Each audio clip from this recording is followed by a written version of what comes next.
Okay, friends, our ancient Indian knowledge systems have the Vedas, the Vedangas, and darshanas, which are also known as Upangas. So, in the darshanas, there are 6 theistic darshanas. First is Sankhya, second is Yoga, third is Nyaya, fourth is Vaiseshika, fifth is Mimamsa, and sixth is Vedanta. So, the word darshana means a perspective or a drishtikonam. That means an entire perspective of reality is given in that particular darshan. For example, the Yoga Darshana, which we will discuss today, as presented in the Yoga Sutras of Patanjali, is giving a psychological perspective of the universe and reality. Similarly, the Nyaya Darshana is giving a logical perspective of the reality. And the Vaiseshika Darshana is giving a physical perspective of the reality. So, in the context of the Yoga Darshana, let us delve deep into Yoga Darshana today. Yoga Darshana is presented in the Yoga Sutras of Patanjali. Patanjali is an ancient Indian philosopher come practitioner of yoga. At his time, whatever knowledge of yoga was there in the world, he had summarized it. He did not invent yoga on his own, but he has only summarized in a very, very systematic manner through what are called as the sutras or the formulas or aphorisms, which are brief explanations of the subject of yoga. Before him, there were a lot of people who were yogis. There were a lot of practices prevalent throughout the globe pertaining to yoga. And before him existed the Vedas and some Upanishads and so on. Of course, there is also a debate on whether there is only one Patanjali or 2 Patanjalis. Because the Patanjali Mahabhashya, authored as a commentary to Panini's Ashtadhyayi, is a more later time personality than the Patanjali whom we are referring to as the founder of Yoga Darshana, who is immediately after Kapila Sankhya Darshana. Because Sankhya Darshana, which is the first of the 6 darshanas, is the sutra system of Sankhya Sutras propounded by Kapila Maharshi. We all have heard Kapil. The word Kapil is very common name, and it comes from the Kapila Maharshi, who lived way back before all others, definitely before Vyasa, and he gave the Sankhya Darshana, whose practical application or practical dimension is called Yoga Darshana. So in Yoga Darshana, the subject is mind. So how to control mind, how to concentrate mind, etc. is being dealt in depth, and it is closely related to the body and breathing. So all the 3, the physical, the vital or pranic, and the mental or psychological behavior of the human being is being explained in the Yoga Darshana. So the first sutra of Patanjali says, Atha Yoganushasana. We shall now present in a disciplined way the yoga system. Then he immediately defines what is yoga system. Yoga's chitta vritti nirodha. Yoga is nothing but stopping or calming the mind. And what will happen if the mind is calmed? Tada drashtu swarupe avasthanam. When the mind is calmed down, the observer or feeler or thinker, that is the individual I, will remain in his own true nature, his or her true nature, not carried away by the mental modifications. Vritti sarupya mitaratra. All other times, that person is identifying himself with the thought processes. Vritti sarupyam. Like when you're watching movie, there are people who think they are themselves running on the horse or jumping from the train and so on, though they are simply sitting and watching. They feel as if they are doing it. So similarly, in our dreams also, we feel as if we are doing all that. And in waking state also, when we watch a cricket match, we feel as if we are playing cricket match. So vritti sarupya mitaratra. So normally the mind is absorbed into the various activities in which the individual feels that he himself is doing that. But only when the mind is calmed completely, the individual is within himself or herself without distractions. Tada drashtu swarupe avasthan. Vritti sarupya mitaratra. So what are these mental activities, chitta vrittis? There are five. Vrittaya, panchataya, klishta, klishta. Simple and complex. There are five types of chitta vrittis or mental changes or modifications, thought processes. Pramana, viparjaya, vikalpa, nidra, smritaya. Pramana is observable, provable knowledge. Like when you are awake, you are able to see in front of you something which is provable, observed, and it can be also deduced by inference, or it can be taken as a standard testament given by somebody else. So these are various types of acquiring valid knowledge is called pramana.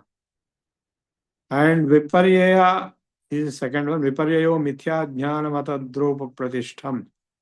An illusory knowledge of something like, say, you might have seen the mirage when you're driving on the roads in hot summer, you'll find as if some water is there in front of you a few yards away. Actually, there's no water, but it appears like that. So, viparyayo mithya jnanam atadropa pratishtham. The third is Shabdajnananupati Vastu Shunyo Vikalpaha. There is a deduction of something, like you see some smoke and you presume that there is fire there. And Anubhuta Visaya Sampramota Smritihi. The next is memory, to repeat the experience of what was previously experienced. That is called memory. And finally, we have the state of sleep. Abhava Prachayalambana Vrittir Nidra. A state of mind where there is nothing in the mind, nothingness experience, that is called nidra. So these different states of mind which we know very well, when you can remain in a state of yoga, you are not in any one of these five, but you are in yourself, deep into yourself. So that is called the yoga system, the procedure for achieving it. The first requirement is abhyas vairagya abhyam tan nirodha. You can calm the mind, quieten the mind, chill the mind if you have two qualities. One is you don't have any desires, and second, you have practice. So, unless you practice, you cannot concentrate, you cannot calm the mind. Even when you want to study, say, mathematics, you have to have deep concentration. That is also yoga. So, tatra sthitau yatno abhyasaha. That is, you go on putting continuous efforts on concentrating. Satu dirghagal nairantarya satkar sevito drudha bhumi. Even that, if it is practiced for a long time without break, then it will become strong foundation. Then what is vairagya? Vairagya is desirelessness. If you are having so many desires, you want to do this, you want to do that, you want to jump, you want to walk, you want to run, you cannot concentrate on anything. You have to give up all your desires when you want to focus your mind on something. So that is why Vairagya is defined as Drishta Anusravika Vishaya Vitrishnasya Vashikara Sanina Vairagya. A conquest or a control over yourself from running behind desires which are known to you, seen by you, like you have seen a good car, let's say Rolls Royce car. You want to run behind the Rolls Royce car, you want to acquire it. That is how you get trapped into the craving. Or if you have not seen, you have heard about it. You have not gone to America, but you heard about America, the Statue of Liberty in New York City. So you want to go there because you just heard about it. So Drishta Anusravika Vishaya, these are all objects of senses. Vitrishna, craving, extreme craving, Visesha Trishna. That kind of craving is to be conquered, to be overcome. That is called Vairagya. So if you want to do anything serious in this life, suppose you want to be a good student, you want to top the class. I was the topper of the class all my life, in all classes, in school and college. You have to be really focused. You have to have a lot of concentration. You can't think of all other things and run behind various things and yet be the class topper. You have to focus on what you want, and that is called yoga. So this process of focusing, concentrating, is explained in the Yoga Darshana as the Ashtanga Yoga.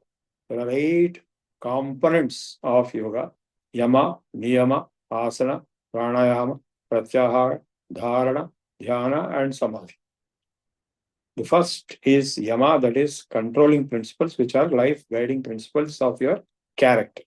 You might have heard the famous proverb in English: if money is lost, nothing is lost, because you can always earn it again.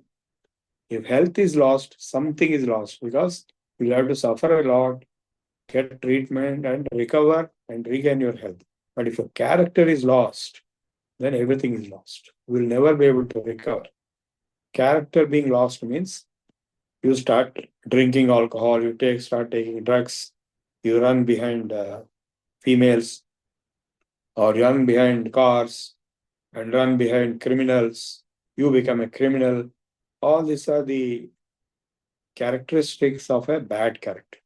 If you lost your character, you can never regain it. Everything is lost. So, the first and foremost principle in the Yoga Darshana or Yoga Sutras of Patanjali is character.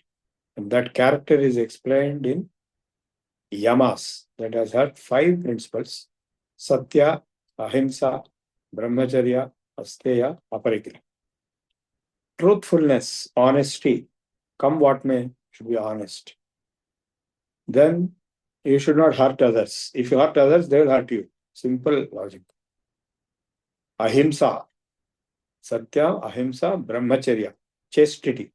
That means you don't flirt around with opposite sex, and you be loyal to your own spouse if you are married. Till then, you should not flirt around. Because if you flirt around, there will be a lot of dangers that can come about.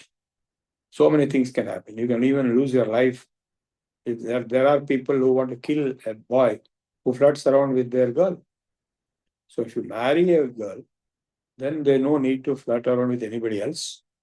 You can be dedicated to your spouse, and spouse also dedicated to husband. So that is a brahmacharya concept, before marriage and after marriage. 2 different versions. Before marriage, to maintain distance, not to be trapped and attracted to the opposite sex. After marriage, be attracted and trapped only to your spouse and nobody else, because all other women are spouses of somebody else. So they are like your sisters, or like your mothers, or like your daughters, depending on your age. Since you're all young, all other girls other than your own girlfriend or wife is going to be like your own sister. You should not hurt. Brahmacharya, asteya, non-stealing. Obviously, if you steal something, you will be caught by police and put in jail. And aparigraha, non-accumulation. You go on accumulating things, then one day you'll have to pay the price for it. So these 5 principles, Satya, Ahimsa, Brahmacharya, Astra, Aparigraha, they are fundamental values of ethics, morality, which are applied in all the religions of the world. Not only religions of the world, but also in all the systems of law. You go to any country, the system of law will have these 5 principles. And niyamas are the second, that is tapas, swadhyaya, isvara, pranidhana. Shaucha, santosha, tapas, swadhyaya, isvara, pranidhana. Purity, cleanliness, hygiene, physically, externally, internally, and mentally also. Santosha, being happy. Normally, children, you're always happy. That is a sign of good health, both mental health and physical health. Tapas, austerity. Don't waste resources of the nature. Use only what is minimum. Like Gandhiji told many times, there is enough for you to meet your needs from nature, you can take. But there is no limit for your greed. If you go on destroying forests, you go on killing living beings, that is cruelty and greed. So, Shaucha, Santosha, Tapas, Swadhyaya. Next is good study, not reading all kinds of trash, all kinds of criminal or nefarious activities. So you also become like that. And Ishvara Pranidhana is the last of the niyamas. That is to dedicate whatever you do to Ishvara. Ishvara means a supreme being who is superior to humans, who is controlling all the activities, the creation, sustenance, and dissolution. That Ishvara can be called as Krishna by those who are devoted to Krishna, or it can be called as Shiva by those who are dedicated to Shiva. It can be called Vishnu or Narayana or Mataji or Venkateshwara or any name. Finally, it is the same. Even those who are in other religions, they may call it Allah or they may call it something else, but it has to be the same because there's only one possible supreme being who is capable of creation, sustenance, and dissolution of this universe. So we have finished yamas and niyamas. Now we'll talk about the asana. Asana is Thiram Sukham Asana. Now when I'm giving a lecture, I have to be fixedly sitting. I cannot be moving all the time, up and down and sidewards. Then I cannot give a lecture. Similarly, when you study or when you are attending class, you have to be in a fixed pose. So a long time, maybe 2 hours, maybe 1 hour. So Sthiram Sukham Asanam. Tato Dandvena Abhigataha. If you are fixed and strong in your asana, you will not be affected with heat, cold, pain, pleasure that may be coming upon you. And so this is asana, and then we have the pranayama, that is the breath control, how to breathe correctly, how to breathe deeply, and how to breathe in various methods of removing greater carbon dioxide and intake more oxygen, and also how to maintain the blood pressure good and heart condition good through techniques of breathing called pranayama. So you might have seen the yogis performing pranayama, inhaling to left and exhaling to right, inhaling to right, exhaling to right, Anulom Vilom pranayama, or Kapal Bhati, which Ramdev might have shown you. You can also practice various types of pranayama. They are wonderful, most powerful techniques for maintaining good health, both of the body and mind. The next is dharana, which is concentration, about which we already talked. Veshabandhas chittasya dharana. And the same concentration, it is long period, it's called dhyana. Tato pratyayikadanata dhyanam. And when the same dhyana, deep dhyana is called samadhi. When you are in meditation, but you go deep into it, you're lost into meditation. That is called samadhi. Swarupa sunyamiva samadhi. And suppose you are listening to some good music, you will be getting lost into it, as if you are merged into it. That is called samadhi. So these 8 steps, yama, niyama, asana, pranayama, pratyahara, dharana, jhana, samadhi, ashtavangani. These 8 steps are the total system of yoga given by Patanjali. That's all. Thank you.